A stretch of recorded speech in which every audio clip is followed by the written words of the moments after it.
Blutbart. Hello and welcome back to another behind the scenes toy photography video. This week I'm going to show you how to shoot from a bird's eye view. I call this shot my final lesson. I'll also show you my editing process. I didn't have a lot of free time this week, so I wanted to keep my photo as simple as possible. The easiest part of any diorama to make is the ground, so I got the idea to use my ground surface as my backdrop by shooting my shot from a high angle. After covering my desk in a layer of sand, I posed my Boba Fett figure standing upright with a peg stand. Since I was portraying the scene where Boba kills his old mentor, I laid Cad Bane down on the ground behind him. I then arranged Bane's hat and pistols around him. While the characters were in the middle of a wide street in the original scene, I thought the edges of my shot looked a little barren, so I added these crates in strategic places to better frame the shot. Sticking to the theme of keeping things simple, I forwent the big fancy lights and lit this shot with a simple clamping desk lamp.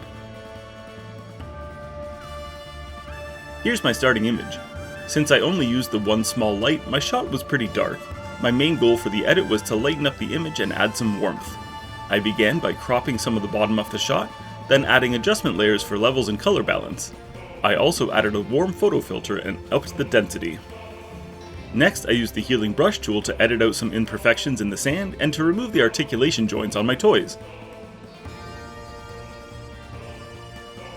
Following that, I used the dodge and burn tools to fine-tune the lighting on my subjects.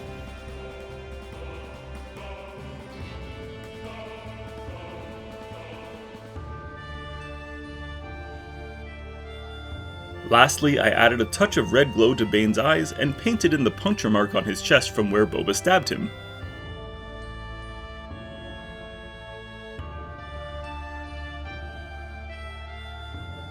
So once again, here's my starting image.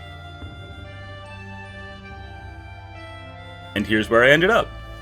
Thank you so much for watching. If you enjoyed this video, please consider liking and subscribing, and make sure to check me out on Instagram. Thanks, and until next time!